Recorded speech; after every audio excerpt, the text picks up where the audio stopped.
अगर हमारी अर्थ के 2 मून्स होते तो क्या होता? कुछ भी ना होता। रात को हमें 2 मून्स दिखते हैं ना। आपके दिमाग में भी यही आता होगा, मेरे दिमाग में भी पहले यही आता है कि यार 2 मून्स हो या 2000 हो, इनसे क्या होता है।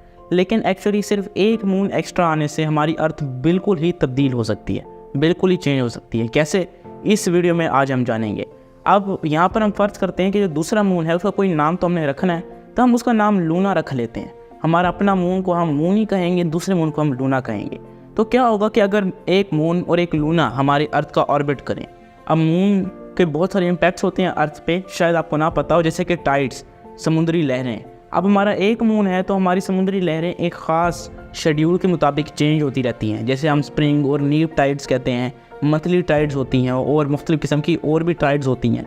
अब वो उसको हम प्रिडिक्ट कर सकते हैं क्योंकि हमारा सिर्फ एक मून है। लेकिन अगर 2 मून हो जाएंगे यानी लूना भी साथ आ जाएगा तो ये टाइड्स बहुत ही कम्प्लेक्स और अनप्रेडिक्टेबल हो जाएंगी। हम इनको जान नहीं सकेंगे कि इनका क्या शेड्यूल है सिर्फ एक मून और आने से, क्योंकि 2 मून्स की अपोजिट ग्रेविटेशनल फोर्स जो है हमारी टाइड्स को इतना कम्प्लेक्स कर देगी कि हम उसको जान नहीं सकेंगे। क्योंकि हो सकता है वो दोनों मून्स अपोजिट डायरेक्शन में हों या एक दूसरे के साथ हों।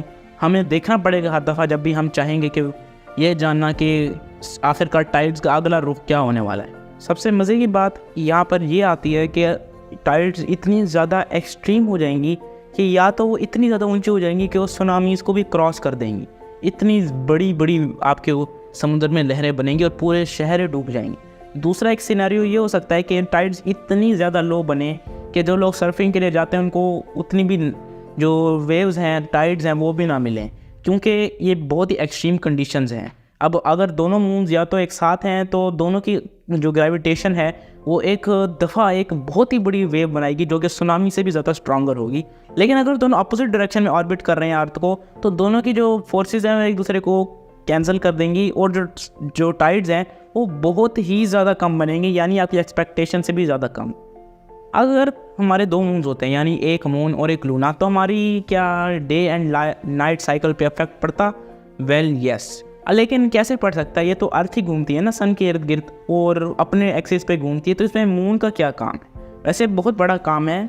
ज़रा आराम से मैं आपको सिंपल लैंग्वेज में उसे समझाने की कोशिश करता हूँ। अब जैसे हम एटम को स्टडी करते हैं तो जितने ज़्यादा इलेक्ट्रॉन्स होते हैं तो वो ऑटोमेटिकली उनके पावर के लिहाज से वो अपर शेल्स में जाते हैं। जैसे कि अगर पहले शेल में देखें तो 2 इलेक्ट्रॉन्स आ सकते हैं। आप पहले शेल में जो मर्जी कर लें, बेशक आप एटम के ऊपर भी बैठ जाएँ तो आप 3 इलेक्ट्रॉन्स नहीं डाल सकते। आप ऑटोमेटिकली जब तीसरा इलेक्ट्रॉन उसके अंदर डालने की कोशिश करेंगे तो वो नेक्स्ट शेल में चला जाएगा। यही काम हमारे तमाम हेवनली बॉडीज़ के साथ होता है।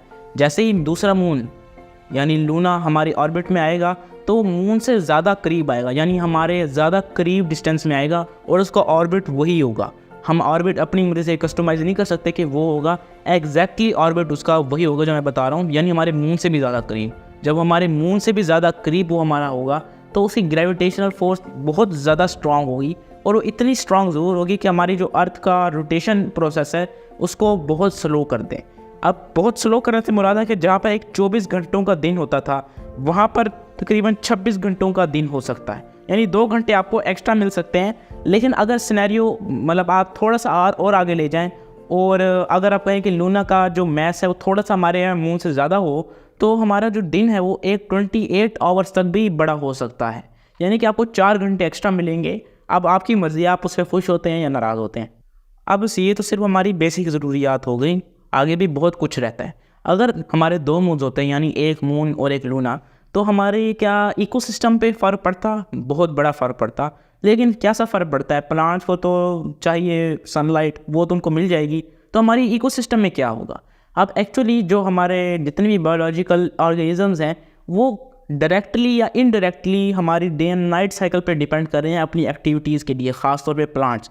जब वेदर इतना ज़्यादा अनप्रिडिक्टेबल हो जाएगा और इतनी ज़्यादा एक्सट्रीम कंडीशंस आएंगी तो हमारे जो प्लांट्स हैं वो कंफ्यूज हो सकते हैं। लेकिन यह कि साल अगर सालों साल गुजर जाएँ तो वो अडेप्ट कर सकते हैं इसके साथ, लेकिन ये बहुत लंबा प्रोसेस है और इसमें मिलियंस ऑफ ईयर्स लग सकते हैं हमारे दिमाग, हमारे पूरे इकोसिस्टम को ये समझने में।